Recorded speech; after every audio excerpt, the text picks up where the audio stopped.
오늘은 11시 예배 2부 예배 시간에 우리 원로 목사님이 미국으로 떠나시기 전에 이제 마지막 설교를 하시게 돼서 저는 1부 예배와 또 오후에 3부 예배 설교만 하게 됩니다. 지난 1월 달 한 달 동안 저희 교회 퓨어를 중심으로 빛을 들고 세상으로 믿음의 역사, 사랑의 수고, 소망의 인내 관련된 말씀들을 함께 나누었습니다. 저희 홈페이지에 제가 설교 원고들을 그대로 다 실어놓고 있기 때문에 여러분들이 홈페이지에 들어가서 모바일로도 여러분들이 저희 홈페이지에 들어갈 수 있거든요. 주보에 보면 자세하게 그 주소가 안내가 되어 있으니까 말씀을 새기고 또 새기면서 올 한 해 여러분들 안에 아름다운 믿음의 성장이 있기를 바랍니다. 그래서 내 안에 스스로가 믿음의 역사들을 매일 경험하고 하나님이 우리에게 주셨던 사랑의 기름 부음으로 하나님의 나라를 위해서 수고하고 또 우리의 미래를 향한 하나님이 주시는 소망을 붙잡고 오늘을 살아가는 힘, 오늘을 잘 이겨내고 오늘을 보람있고 아름답게 만들 수 있는 영적인 힘을 가질 수 있기를 바랍니다. 1월달 말씀과 연장해서 오늘은 성장에 관련된 말씀을 여러분들과 함께 좀 나누어 보려고 합니다. 우리는 그리스도인으로서 사실은 살아있는 생명체입니다. 생명체라고 하는 것은 늘 변화된다는 특징을 가지고 있습니다. 그런데 이 변화가 긍정적이고 아름다운 변화가 되기 위해서는 우리 안에 좋은 성장과 또 긍정적인 변화들이 늘 뒤따라야 된다는 사실들을 전제할 필요가 있습니다. 그리스도인으로서 우리가 자라야 합니다. 아름답고 선하고 하나님의 뜻에 합당하게 변화되어야 합니다. 이 평생에 우리가 가져야 할 우리 신앙생활의 과제라고 할 수 있습니다.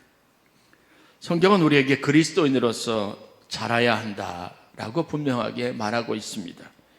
그리고 우리에게 채워가야 할 믿음의 분량이 있다라고 말하고 있습니다. 그러니까 이 분량을 채우는 것, 그것이 성장이고 그 성장을 통해서 우리가 그리스도를 닮아가는 사람이 되는 겁니다. 이것을 가지고 그리스도인의 완전 혹은 온전함이라고 표현할 수 있습니다. 오늘 본문에서 바울은 우리에게 범사에 그에게까지 자랄지라라고 15절에 권면하고 있습니다. 이 말씀이 가지고 있는 짧은 표현 안에는 두 가지의 핵심적인 요구가 들어가 있는데 첫 번째는 범사에 자라야 한다는 거죠. 우리의 매일매일 시간이 성장을 위한 시간이 되어야 한다는 겁니다. 어떠한 환경이든지 어떠한 상황 가운데든 모든 범사에 모든 일에서 그에게까지 자라야 합니다. 두 번째는 범사에 자랄지라와 함께 그에게까지 자랄지라라고 하는 목표를 분명하게 말하고 있습니다. 그는 누구냐 하면 바로 그리스도입니다. 예수님처럼 되라는 겁니다. 예수님을 닮아가라는 겁니다. 신앙생활에 이 두 가지 목표가 분명해야 되는 거죠. 매일매일 우리는 성장해야 하고 우리는 그리스도를 닮은 성장, 예수님처럼 되어지기 위한 성장을 끊임없이 계속해야 한다는, 이게 바로 우리의 신앙생활입니다. 저는 가끔 우리가 주일날이든지 예배를 드릴 때든지 설교할 기회가 되면 저게 제가 가지고 있는 이 시간의 의미를 이렇게 해석합니다. 그게 뭐냐면 우리의 삶을 자극하고 자각하게 하는 거예요. 아무 생각 없이 막 육체적으로 바쁘게 살다가 가끔 예배를 통해서 말씀을 통해서 내 머리를 신선하게 하는 거예요. 자극하는 거예요. 내 안에 있는 영적인 감각을 자극시키는 겁니다. 그래서 우리가 내가 그렇지, 내가 무엇을 해야 하지 하는 것을 수시로 깨닫게 하는 거예요. 그러면 이 자극을 통해서 여러분들이 관리가 이루어지게 되어져 있습니다. 관리를 받으면 여러분 그것 안에서 건강하고 아름다운 성장 그리고 삶을 살아갈 기회를 얻게 되는 겁니다. 자극을 받아야 돼요. 여러분 스스로가 깨달을 수 있는 무엇인가 외부로부터 오는 여러분들을 새롭게 하고 일깨워주는 끊임없는 도전들이 필요하다는 걸 알았으면 좋겠습니다. 대한민국에서 태어나는 아이들은 대한민국 정부가 또 국가가 제공하는 교육과정들을 다 거치게 되어져 있습니다. 이 교과과정이나 교육과정이 여러분 학생들에게 주어질 때는 그냥 주어진 것이 아니라 대한민국 헌법 전문에도 나왔지만 대한민국 국민으로서 살아가도록 돕기 위한 과정들입니다. 그 배움의 과정들, 내용들, 교육 커리큘럼이 다 그것과 관련되어져 있는 겁니다.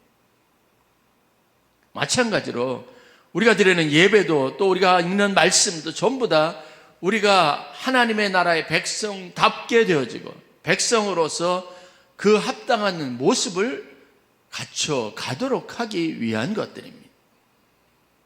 그것을 가지고 우리는 성장이라고 하고 이 성장이야말로 가장 건강하고 아름다운 우리 삶의 변화라고 할 수 있습니다. 언제나 좋은 일만 있는 것은 아닙니다.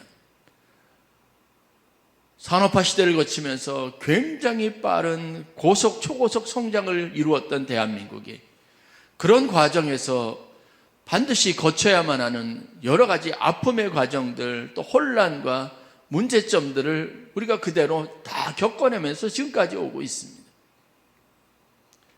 이번에 한국에도 일어난 이런 일련의 사태들을 경험하면서 또 연초에 있었던 여러 대형 사고들로 수백의 안타까운 사람들이 목숨을 잃어가는 이 과정을 통해서 배우는 겁니다.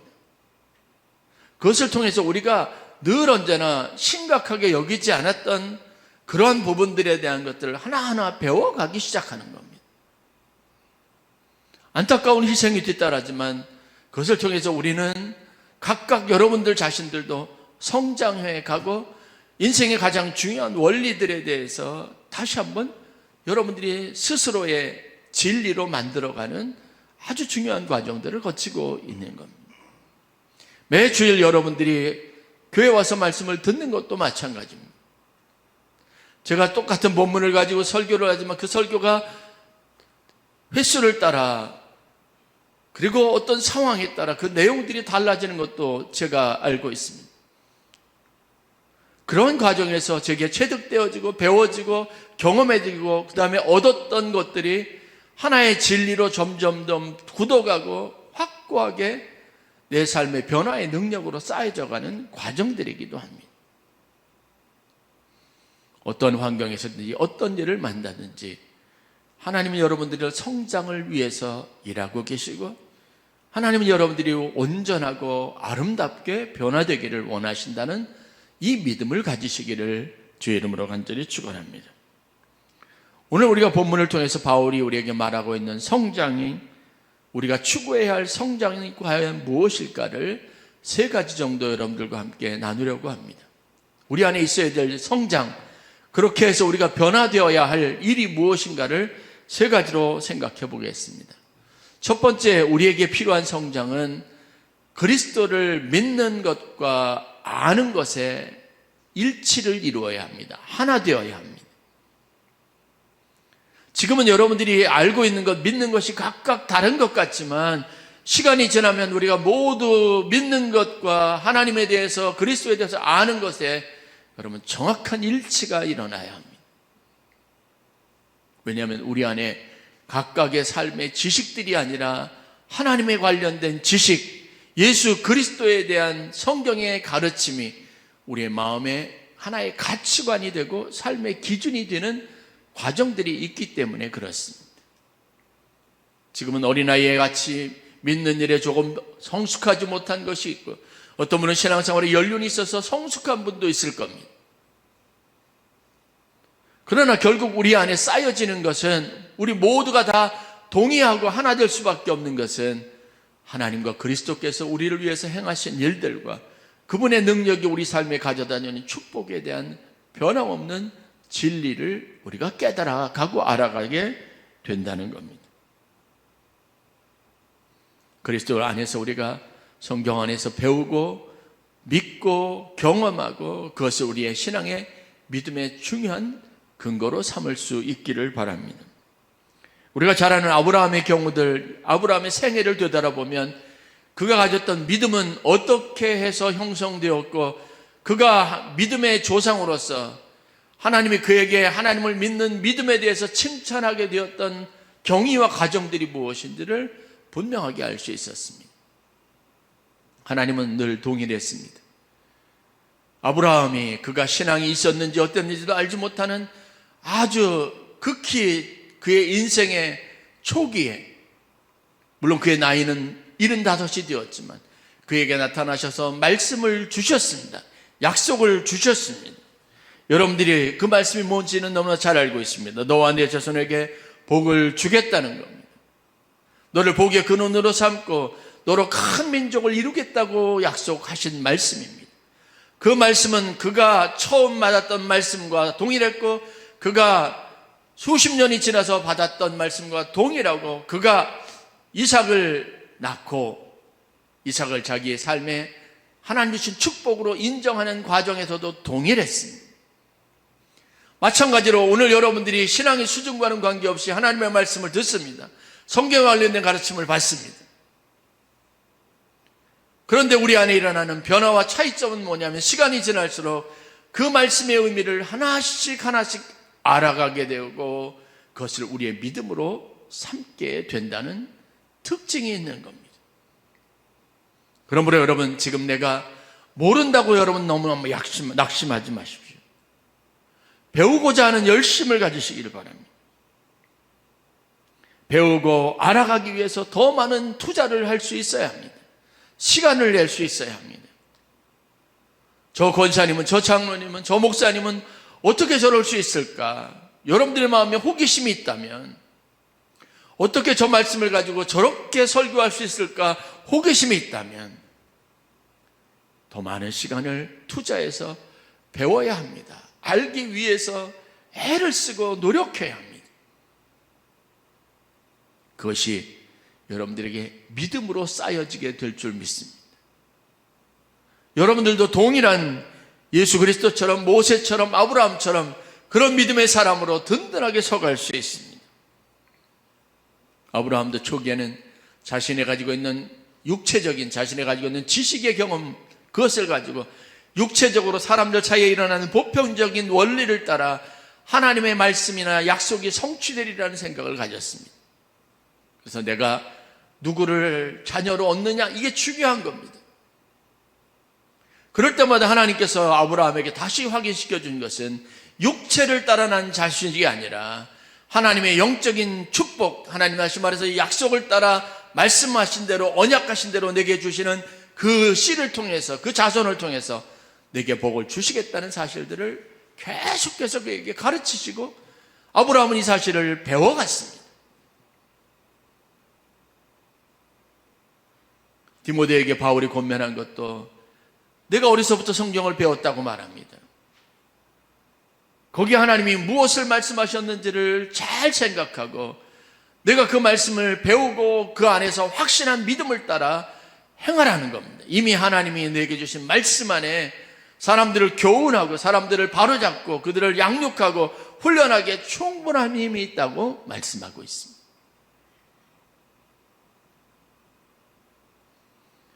한밤중에 예수님을 찾아온 니고데모 이야기도 여러분 잘 아실 겁니다. 영생에 대해서, 영원한 생명이 무엇인지 그가 가지고 있는 막연함이 있었습니다. 궁금함이 있었습니다. 예수님을 찾아와서 예수님에게로부터 영생에 대해서 듣기를 원했습니다. 아무리 예수님께서 설명을 해도 그 영생에 대한 신비하고 오묘한 비밀을 알 수가 없었습니다. 그런 니고데모가 영생에 대해서, 죽었다 다시 살아나는 신비에 대해서 그가 직접적으로 눈으로 보고 경험할 수 있는 기회를 갖게 되었습니다. 요한복음 19장 38절부터 40절 말씀을 보면 예수님이 장례를 치를 때 아리마대 사람 요셉이 찾아와서 자기가 가지고 있는 소유의 무덤이 있으니까 그 예수를 자기에게 달라고 하고 그 예수를 자기가 장례를 치르겠다고 관원들에게 요청합니다. 그렇게 해서 허락을 받아서 아리마대 사람 요셉이 그 예수의 시신을 수습해서 장례를 치른 겁니다. 그런데 요한복음 19장에 나와 있는 말씀을 보면 그때 아리마대 사람 요셉과 함께 예수의 장례를 같이 도왔던 사람이 바로 니고데모라고 기록하고 있습니다. 우리 안에 그런 성장이 있어야 합니다. 지금은 알 수 없습니다. 얼마 되지 않은 신앙생활 오랫동안 했던 사람들만큼 믿음에 대해서 성경이 말하고 있는 가르침과 진리에 대해서 동의하는 게 쉽지 않습니다. 그 말의 의미가 무엇인지 너무 오묘하고 그 깊이에 대해서도 우리가 헤아릴 수 없는 겁니다. 그러나 우리가 꾸준히 아는 일을 열심히 해야 합니다. 그리고 그 아는 것이 우리의 믿음이 되어야 합니다. 믿는 것과 아는 일이 하나가 되라고 권면하고 있습니다. 바울은 청년 디모데에게 너는 배우고 확실한 일에 거하라고 이야기합니다. 우리가 아는 것들, 들은 말씀들, 그것이 여러분의 삶에 쌓여야 하고 그것이 여러분들의 인생의 자양분이 되어야 하고 그것을 통해서 여러분들이 자라야 합니다. 믿음 안에서 자라고 하나님을 아는 일에 성장이 있어야 합니다. 이것을 우리는 그리스도를 닮아가는 과정이라고 말할 수 있습니다. 여러분들이 믿는 것과 아는 일에 열심을 내고 하나 되는 아름다운 성장이 있기를 주의 이름으로 간절히 축원합니다. 두 번째는 부족한 것을 채우기 위한 노력이 곧 성장입니다. 많은 사람들은 내 연약한 것에 대해서 부족함에 대해서 인정하는 것으로 끝납니다. 그래 나는 이 정도 사람밖에 되지 않는다고 늘 인정합니다. 그런 그것을 우리는 자조감이라고 말합니다. 그것은 자기 인생에 도움이 되지 않습니다. 내 연약한 것은 채워져야 합니다. 내 부족한 것은 온전해져야 합니다. 내 기질도 하나님이 변화시킬 수 있습니다. 그리스도인으로서 우리의 궁극적인 목표는 하나님의 사람으로 온전하게 되는 것에 있어야 합니다. 그래야 우리의 마지막 때 하나님 앞에 설 때 부끄럽지 않습니다. 하나님의 모습으로 만들어져 가고 다듬어져 가는 우리 자신에 대해서 하나님의 얼굴을 뵙는 것이 우리에게 영광스러운 시간이 될 수 있습니다. 출애굽의 위대한 지도자였던 모세의 생애를 세 단계로 나눌 수 있습니다. 첫 번째, 히브리인으로 태어났지만 애굽의 공주의 손에서 자라고 성장했던 애굽의 최고의 교육과 그리고 양육 환경 속에서 자랐던 애굽의 왕자로서의 40년의 생애가 있습니다. 그러나 그의 배움도 그가 살았던 아늑한 환경도 결국은 그의 육체적으로 좌충우돌하고 자기의 안에 있는 정욕을 다스리지 못하고 분노를 다스리지 못하는 미숙함으로 나타나는 안타까운 시간들이었습니다. 결국은 도망자가 되었습니다. 살인자가 되었습니다. 그 다음 40년은 미디안 광야로 도망을 가서 그곳에서 미디안 사람이었던 부인을 만나고 그곳에서 사위로서 가축을 돌보는 목동의 삶을 살았던 시간입니다.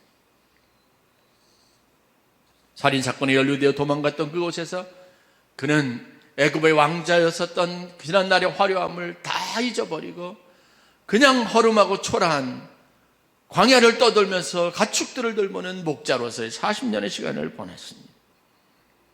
아무것도 아닌 사람입니다. 많은 사람들이 스스로를 대단하게 여기는 착각을 하기도 합니다. 그러나 반면에 어떤 사람들은 스스로 아무것도 아니라고 비하하는 가장 어리석은 생각들을 가지고 살기도 합니다. 이것은 하나님 앞에 아름답지 않습니다. 우리에게 필요한 것은 하나님이 우리 안에 계시고 우리를 도우시면 무엇이든지 할 수 있다는 믿음이 자리를 잡아야 합니다. 내가 어떤 사람이냐가 중요하지 않고 하나님이 나와 함께 하신다는 믿음을 갖는 것이 절대적으로 필요하고 중요한 겁니다.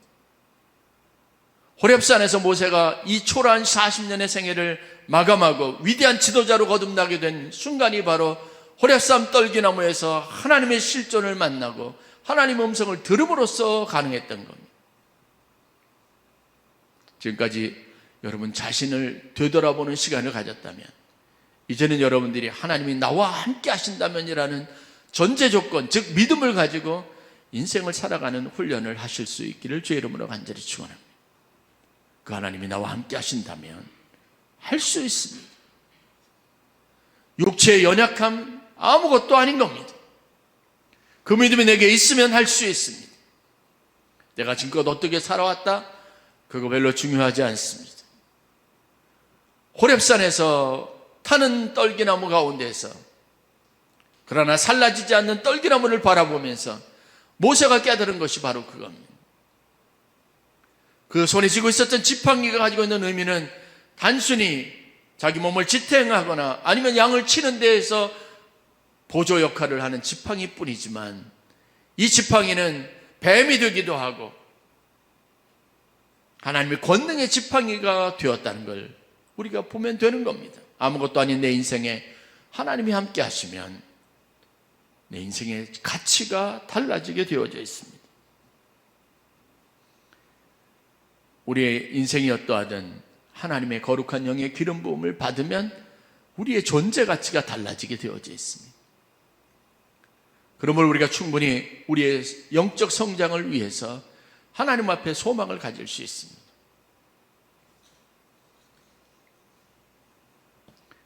오늘 말씀을 보면 이제 우리가 어린아이가 되지 않기 위하여라고 말하면서 어린아이를 벗어버리고 하나님 앞에 우리가 힘써야 할 일이 무엇인지 권면하는 바울의 말씀을 봅니다. 어린아이는 육체의 성장의 과정만 국한되어 있지 않습니다. 생각의 어린아이가 여전히 있습니다. 유아계적인 사고에 매달려 있는 사람들, 여전히 그때를 벗어버리지 못한 사람들이 있습니다. 육체는 이미 성장했음에도 정신이 성장하지 못한 겁니다. 그러므로 그때를 벗어버리고 하나님은 우리에게 주시는 능력으로 하나님 우리와 함께 하실 때 얻을 수 있는 축복의 권세를 가지고 담대하게 나갈 수 있어야 합니다. 하나님은 결코 여러분들이 인생의 실패자로 부르지 않았습니다. 저나 여러분이나 다르지 않습니다. 20대의 청년이나 8, 90대의 인생의 후반기를 살아가는 어르신이나 다르지 않습니다. 하나님이 함께 하시면 어느 때이든지 누구든지 그 믿음 안에서 하나님이 주신 충만함을 누리고 가장 위대한 시대를 살아갈 수 있는 하나님의 일꾼이 될 수 있다는 것을 모세의 삶이 우리에게 교훈하고 있음을 깨달아야 합니다. 부족하고 연약한 것 하나님이 채워주십니다. 성령님이 채워주십니다. 초대교회 성령의 역사나 사도들 안에 있었던 변화가 전부 다 그것을 말하고 있습니다. 비겁한 사람입니다. 도망자였습니다. 남들 앞에 나설 수 없는 사람입니다. 그러나 성령이 그들 가운데 기름 부음을 부어줬을 때 그들이 달라졌습니다. 우리는 그들을 가지고 하나님의 사람이라고 말하는 것처럼 우리 역시 그렇게 되어야 합니다. 예수님께서 마지막 제자들에게 당부하신 말씀이 사도행전 1장 8절 말씀입니다. 오직 성령이 너희에게 임하시면 너희가 권능을 받고 예루살렘과 온 유대와 사마리아 땅끝까지 이르러 내 증인이 되리라. 그 제자들은 지금 스승을 떠나보내는 불안감에 있었던 사람들입니다. 그렇습니다. 전제 조건은 분명합니다. 성령이 그들 가운데 임하면 증인이 되는 겁니다. 마지막 세 번째, 우리 안에 함께 이루어가야 할 성장은 그리스도의 사랑을 실천하며 사는 성장입니다. 사랑 안에서 온전해진다는 사도 바울의 분명한 말씀이 15절에 기록이 되어져 있습니다. 오직 사랑 안에서 참된 것을 하여 범사에 그에게까지 자랄지라. 이어지는 16절 하반절입니다. 각 지체의 분량대로 역사하여 그 몸을 자라게 하며 사랑 안에서 스스로 세우느니라 라고 있습니다. 영적 체험입니다. 하나님 우리에게 부어주신 사랑을 가지고 사랑의 수고를 아끼지 않을 때 우리는 우리 안에 스스로 분명한 자기 정체성을 확립해 나갈 수 있습니다. 내가 하나님의 사람이다, 그리스도의 종이라는 사실을 스스로 확인해 나갈 수 있습니다. 그리스도를 닮는다는 게 뭔지 아십니까? 다른 사람을 위해서 나를 아낌없이 내어줄 수 있는 것을 의미하는 겁니다. 이렇게 하는 것이 진정한 성장입니다. 나만 생각했던 사람이 다른 사람들을 생각하기 시작하고 그 사람을 돕는 일에 내 시간과 내 물질과 내 헌신과 내가 가지고 있는 열심을 쏟아부을 수 있는 진정한 의미에서 봉사가 가능한 삶으로 내 삶의 차원이 달라지는 겁니다. 이것이 우리가 바라는 성장이고 하나님이 기뻐하시는 성장입니다. 이제 저희가 2월 달부터 유아실 저기에 있는 이제 출입할 수 있는 인원들에 대해서 변화를 줍니다. 유아부와 유치부를 분리합니다. 그리고 2월 달부터는 영아와 유아와 유치부 세 파트로 구분을 해서 주일날 운영할 계획입니다. 영아, 아주 어려서 몸을 가누지 못하고 혼자 앉을 수도 없는 아이들인 경우만 유아실을 들어가서 예배를 드릴 수 있도록 할 겁니다. 나머지 부모의 손을 떠나서 각각 돌봄을 받을 수 있는 아이들은 주일날 오면서 부모님들이 아이들을 지하에다가 유치부실에다가 내려놓을 겁니다. 들여다 놓을 겁니다. 그러면 10시 50분부터 돌봄 선생님들이 대기하고 있다가 그 아이들을 돌봐줄 겁니다. 부모님들은 그 아이들을 맡겨놓고 올라와서 이제 자기 신앙생활 제대로 하도록 도울 생각입니다. 11시 20분이면 아이들이 함께 모여서 유아와 유치부 아이들이 같이 모여서 그곳에서 우리 선생님들과 함께 예배를 드리게 될 것이고 끝나게 되면 유아와 유치부 아이들이 나누어져서 이제 분반 공부를 진행하게 될 겁니다. 아이들 때문에 예배도 그동안 제대로 드리지 못하고 신앙생활도 봉사도 하지 못했던 부모들에게 이제는 온전히 예배도 드리고 교회를 위해서 봉사하고 섬길 수 있는 기회를, 신앙생활을 다시 회복할 수 있는 기회를 주기 위해서 우리가 다시 한번 시행하고 있는 새로운 계획들입니다. 이 모든 일들이 가능할 수 있었던 것은 사랑 안에서 수고하고 봉사하고 섬기는 선생님들 때문에 가능한 겁니다. 피곤한데 남들보다 일찍 와서 2부 예배를 드릴 수 없으니까 1부 예배를 드리는 선생님들이 여기 있습니다. 나머지 시간은 아이들을 돌보고 아이들이 신앙 안에서 양육하기 위해서 자신의 시간들을 씁니다. 피곤하고 지치고 힘든 육체적인 한계가 있음에도 불구하고 그 일을 보람으로 삼고 수고하는 겁니다. 그 일을 위해서 여러분들이 같이 기도하고 오랫동안 함께 사랑의 수고를 아끼지 않았던 것을 아이들을 격려하고 그 아이들이 성장할 때를 기다려주는 그런 인내심을 우리가 다 같이 보여왔기 때문에 가능한 일이 아니겠는가라는 생각이 듭니다. 그리스도의 사랑은 우리를 자라게 합니다. 온전하게 합니다. 그리스도를 닮아가게 합니다.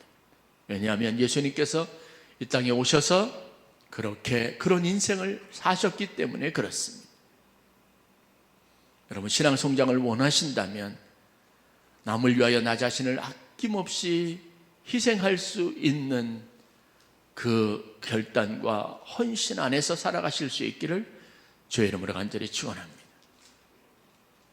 나의 유익, 내가 얻을 양식에만 집착하지 않고 다른 사람에게 줄 생명의 양식, 다른 사람들에게 나누어 줄 수 있는 시간과 기회를 위해서 나 자신을 헌신하고 나 자신의 시간을 들여 봉사하는 아름다운 섬김이 있어야 합니다. 이것이 우리에게 성장이라고 하는 가장 중요한 삶의 축복을 가져다 줄 수 있음을 우리가 다 알 수 있었으면 좋겠습니다. 그리스도 사랑이 우리를 성장하게 한 것처럼 우리가 그리스도 안에서 하는 사랑으로, 사랑 안에서 하는 모든 수고로 다른 사람들의 성장이 가능해질 수 있다는 것을 깨달아야 합니다. 우리가 잘 아는 것처럼 한국 사회는 기본적으로 농업에 기반을 둔 농경사회였습니다. 지금은 한국 산업 구조의 대부분이 수출, 즉 생산에 그리고 물건을 파는 일에 집중되어져 있지만 한국은 전형적인 농경사회였습니다. 좋은 씨앗을 얻기 위해서 종자개량도 하고 그동안 많은 힘을 기울여 왔습니다. 제가 어렸을 때 벼농사를 하면서도 배운 것이 참 많이 있습니다. 그런데 한국 사회 농업 생산량 증대에 결정적인 변화를 가져온 그런 하나의 획기적인 시기가 있었습니다. 그게 뭐냐면 비료가 등장하는 겁니다. 시골에서 저 농사를 할 때 이 모작 2배수, 3배수 이렇게 수확을 얻는 것에 대해서 시골에서는 농사꾼들이 서로 계산하는 게 있거든요. 한마지기의 농사를 지어서 거기에서 쌀 몇 가마를 얻느냐, 수확을 얼마나 하느냐가 늘 중요한 건데, 2배수 수확이 뿌렸던 것에서 2배수 수확이 어느 날 3배수가 되는 획기적인 변화가 있었습니다. 그때 그것을 가능하게 했던 게 뭔지 아십니까? 시간을 더 많이 들이거나 노력을 더 많이 하거나 여러 가지 노력, 종자를 개량하는 것도 해봤지만 획기적으로 생산량을 증대했던 것, 시켰던 것은 비료입니다. 비료를 사용하고 난 이후에 수확량이 배가가 되었습니다. 이것으로부터 우리가 얻을 수 있는 교훈이 무엇인지 아십니까? 하나님의 나라를 위해서, 성장을 위해서 수고하는 영적 자양분이 뿌려지지 않으면 여러분, 우리의 삶에 하나님 주시는 온전한 축복의 열매들을 기대하기 어렵다는 것. 교회 부흥과 성장을 말하면, 교회인 수가 많아지기를 원한다면 여러분, 저절로 이루어지지 않습니다. 그것이 하나님께서 비료와 같은 자양분의 역할을 하고, 그래서 썩어지는 퇴비가 되기를 그렇게 바라고 요구하시는 이유도 바로 그렇습니다. 그 일에 헌신하고 수고하는 이들의 수고가 있어서 여러분, 이런 성장이 가능해지는 겁니다. 저희 교회 젊은 부부들이 와서 아이들을 낳고 저희 교회 어르신들이 오셔서 이곳에서 마지막 노년의 시간들을 예배자로 살아가고 신앙 안에 서로 교제하고 살 수 있었던 것. 그 일에는 그 일이 가능하도록 헌신하고 돕는 많은 분들의 수고가 있었기 때문에 가능한 겁니다. 이것을 계획할 수 있는 겁니다.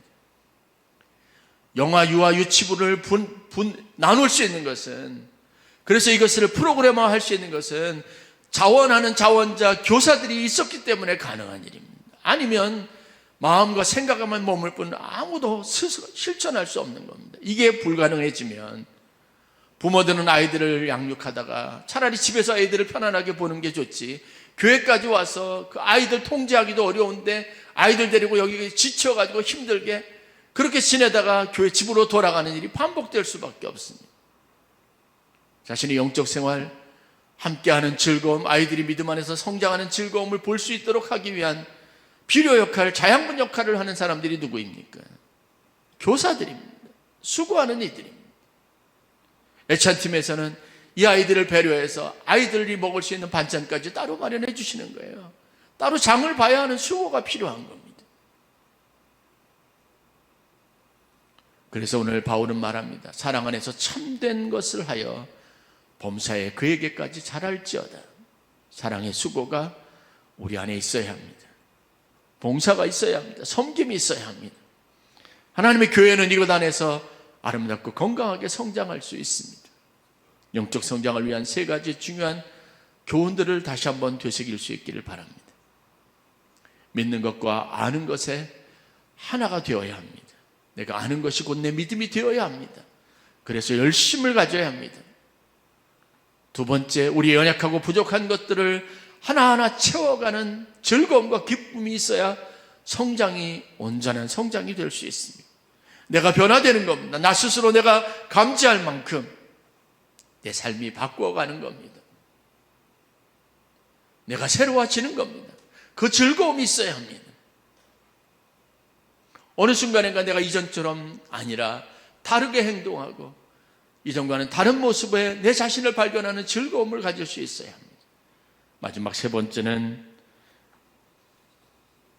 사랑 안에서 참된 것을 행함으로 그리스도를 닮아가는 아름다운 변화가 감지되어야 합니다. 어느 순간인가 남 하나 위해서 살다가 다른 사람을 위해서 내가 발을 벗고 나서고 스스로 자원하는 아름다운 섬김이 가능해지는 성장이 여러분들 가운데 있기를 주의 이름으로 간절히 축원합니다. 실패한 베드로를 일으켰던 것도 주님의 사랑입니다. 그를 위해서 친히 모닥불을 피워주시고 그리고 잡은 생선을 구워서 그에게 먹도록 하셨습니다. 내가 나를 사랑하느냐고 물으셨습니다. 사랑이 그를 성장시켰습니다. 그를 변화시켰습니다. 그가 위대한 초대교회의 기둥과 같은 하나님의 교회의 일꾼이 되게 하셨습니다.